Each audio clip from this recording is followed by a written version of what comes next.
Welcome everyone. Today I'm going to go over my PlayStation Classic. So I'm going to show you how to basically mod it so you can get all your own PlayStation 1 games on there. We're going to be using AutoBleem, and it's like super easy. That part's super easy. But then we're going to go over what I did to my PlayStation Classic. I added a USB hub to it internally because I didn't like how it looked, you know, with all sorts of shit plugged into your PlayStation Classic. So if you look here, you'll see I got both controllers plugged in, and then in the back I put my flash USB device in the back, you know, kind of out of the way so you don't really see it.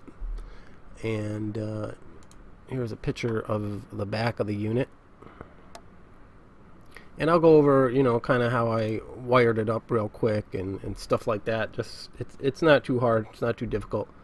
But anyways, let's start with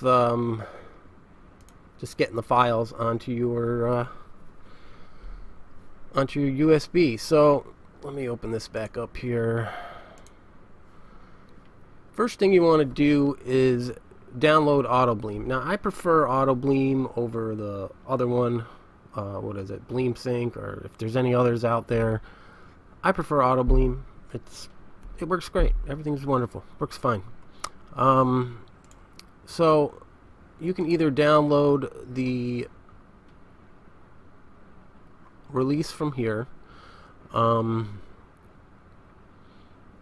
AutoBleem 0.5.1, and you would just, I'll leave links in the description below.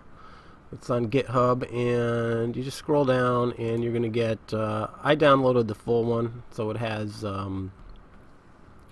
it's got like NTSC U and J, and you know, it's got all the stuff, everything's there. Or if you don't want to do that, you can download, I found these over at arcadepunks.com.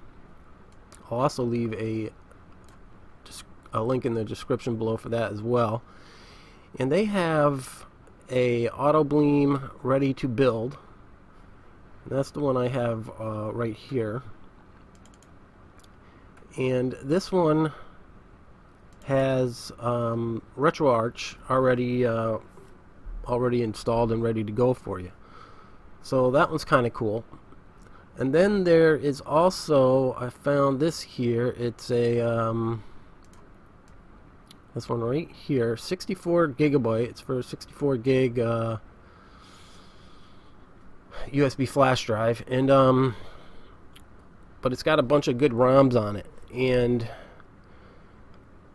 so let me go over that real quick too, because that one, where do I have that? Right here. So this one, in the games, it's got, here's the games that one comes with, and it's got pretty much everything you would want. I mean, there's a couple games you could, you know, that you might not want. You can delete them. But the good thing about this one is that, say for example, you got Final Fantasy VIII here. Usually that's, I don't know, 2-3 disc game, and this one, all of the games are in PBB, or Jesus Christ, PBP format, which means like all the discs are consolidated into one file, so you don't have to have, you know, multiple files for each disc, which is kind of cool. So I mean, I already had a ton of PS1 games downloaded, but this one has them all in that PBP format, and so I downloaded this one, and it's great. I tested it out. Everything works good. So you got 64 gigs free. You know, download shit. Even if you're not using a 64 gigabyte SD card, you can still just download this just to get all the games. So anyways, depending on which one you download, whether it's this one right here, it's got AutoBleem 0.5.1. It's got all the games, so it's 64 gigs. I did the torrent and it downloaded for me in a couple hours. If you already have your own games and you want RetroArch, this was a very good choice right here, the AutoBleem Ready to Build 0.5.1. Or if you just want the original release of it, just go to the GitHub here and grab the original release. Like I said, I would grab the full one here. And so depending on which one you get, once you download it and you're done, you're going to open it up and you're going to insert your USB flash device that you are going to be using in your PlayStation Classic. So you pop that in there, and then it's as simple as just taking these files, dragging and dropping them over to your PlayStation Classic USB flash device. This won't take too long here. This one takes a little longer than the original release of it, because I think it's about a gig, but not bad. The 64 gigabyte one, Jesus Christ, that takes a while to transfer all that shit over to your SD card. But like I said, if you don't have a 64 gig SD card, you can just like copy maybe half the games over if you're using a 32 gigger. Another thing I want to go over, if you're using a 64 gig drive, where's my shit here? I had a problem formatting it to FAT32, and the USB device has to be formatted to FAT32, otherwise it just won't work. So I had bought the what the hell is it called, the SanDisk Cruise or whatever, and it was exFAT or something, and I couldn't format it through Windows to FAT32, so I ended up downloading this. It's called whatever the hell that says there, Partition Assistant Standard Edition. So I downloaded the free version of it, and I was able to use that to format my USB drive. And there's probably other things you can use, but this one came up and it worked good, man. So I'll leave a description or a link in the description for this as well. Diskpartition.com. Good thing, it worked. It's a freeware version, but there is if you're into cracking software and all that, there is a key generator available for it. It's for the key generators for a older version of this. I think it was 7.5. This is version 8.0, but it still worked to generate a key. I think what I did is I unplugged my internet and then inserted the key into the software here, and it accepted it, and it was all good. Jesus Christ, this is still going. Alright, I'm going to pause this here, and when this is done, we'll continue. Alright, so it's all done, and that's it. You're pretty much done.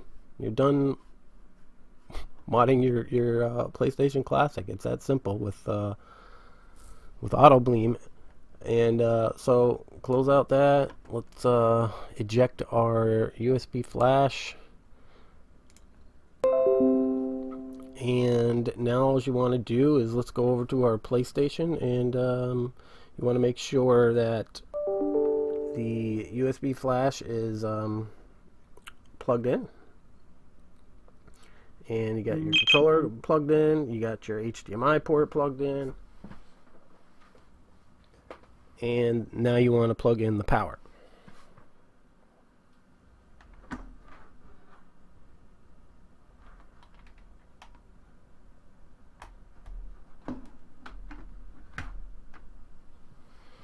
Alright, so you plugged in the power and you just wait for the light to turn on there, and you give it a second to detect your flash USB flash, and then you power it on.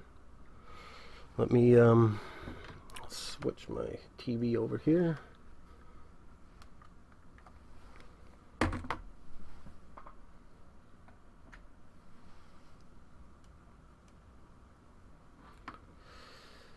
So you power it on, and everything's already set up, but you should be presented with a screen to select your language or something. I don't remember, but it should just boot up. Everything should be fine, and you'll be in, and then you can hit start here to bring you into the games. So I'll just do that so you can see all the games it comes with.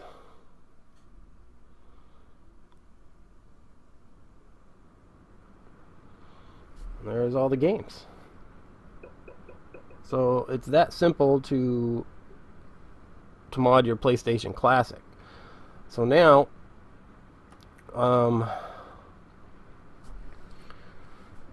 let's say you wanna, let me turn my Classic off here. Let's say you want to do 2 players. You're going to need like a USB hub. Now, let me switch this over here. So this is the USB hub that I used. This was just one that I had laying around the house. It's a Staples USB 2.0 flexible hub. But I don't like how it looked, you know, with the hub plugged into your PlayStation. You know, it's got all these wires hanging out of it. You know, you got fucking flash drives plugged into it. You got controllers plugged in. It just looks a mess. It looks horrible. So what I did was mount this internally, and I'm going to go over how I did that. So here's the result. I mean, here is part of the hub. I took it out of its casing. You know, I cut off some extra shit that I didn't need, all the extra ports I didn't need. Now, you don't have to do what I did to get this to work, but you know, if you want it to look neat, then yeah, you're probably going to want to do this. Now, let's see here. Right here. So the first thing I did is I found this guide on modmyclassic.com, and I'll leave a link in the description for this as well. Well, basically what they're doing here is, I mean, you can read it right here. The power that runs to the USB ports isn't quite juicy enough. You need a little bit more juice. And if you just bridge these 2 points right here, these 2 resistors, this is on port 1. If you just bridge those, it'll give you 1.5 amps. So it'll put out 1.5 amps through the USB port here, as opposed to right here. And then they show you how to do controller port 2. Same thing, you just bridge these 2 connections. I definitely recommend doing this because my hub anyways, it was iffy. It would work maybe, you know, once or twice, you know, if I got lucky, if I powered it on enough times, it might work. But once I did this, it works every time flawlessly. So I definitely recommend doing this. And all you really got to do is just dab a little solder right there. Boom. boom, bridge those two connections, you're done. It's not that difficult. So that was the first thing that I did. Then the second thing I did is, if you look at this picture right here, let me enlarge that. I removed port 2, the USB port on the PlayStation Classic, port 2. So I completely removed that. And my next step was to take apart the USB hub.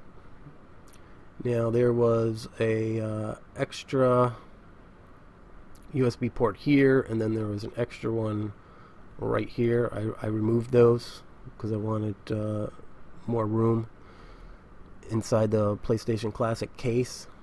So I left myself with one USB female intact right here. This is what I ran this one to the back of the unit, and the other one I snipped this part off.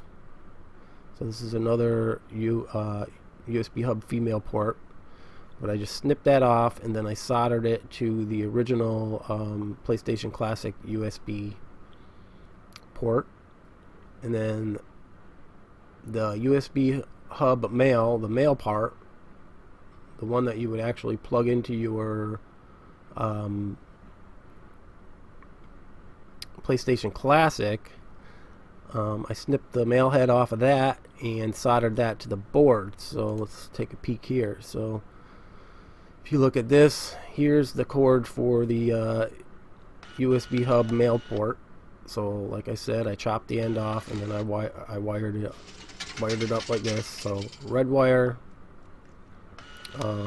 white wire, green wire, black wire. And then here's the USB hub female port. And so you might not have to take the USB port off the board completely. It's basically, it's soldered here, here, and there's one over here, here, and then there's like these metal tabs that run down it in the back, and they're soldered to here. So you basically just have to get those metal tabs off of here, and then you pull those tabs up, and then you solder your USB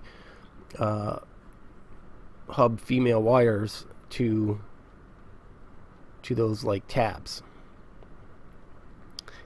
And that's it. Then let's see, is that it? Yeah, that's it. So I mean, it's not that difficult of a mod. You're just basically mounting your USB hub on the inside of your Classic. That's basically all you're doing, and that's the end result right there.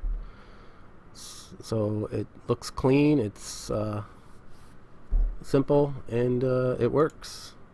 There's my there's my custom welcome screen there. My daughter gave me this Classic PlayStation Classic for Christmas, so I kind of felt like I wanted to have like a family type welcome screen, so that when we're all playing with it, they get to see all our ugly mugs there, and maybe 50 years when I'm dead and somebody boots this up, they can be like, who the hell are these people? But yeah, so I mean, if you have any questions, let me know. But it's pretty simple. You just like I said, remove the PlayStation 2 port, the Player 2 port, USB 2 port there. Then you're gonna wire the USB hub male end. You're gonna solder that to these points here. And you're going to solder one of the USB hub female ends to the Player 2 port USB port. So you're going to solder those there. And then you just put it all back together, and you're done. And then you cut a nice little hole in the back here for your third port, and you're good to go. I used a quick, once I mounted that in there, I used a quick setting epoxy to hold it in place. I mean, you can use like hot glue or something, but hot glue ain't that good. It doesn't really hold all that well. So I used a quick setting epoxy, and it's on there. It's on there good. You gotta really, if you want to take it off, you gotta really yank on it to get it off. So I think that's it. I think I went over everything. Yeah, that's it. So let me know if you have any questions. Thanks for watching, and we'll see you again in the next one. All right. Well, we can't end the video without testing this out. So let's power it on. We got both controllers plugged in. We've got the USB port plugged in, and there she is. And this is let's see here. This is a player 2 controller, so we'll start up and see if player 2 is working. There you go. Player 2 controller is working, and our USB flash drive is working. So that's my PlayStation Classic. Alright, thanks for watching.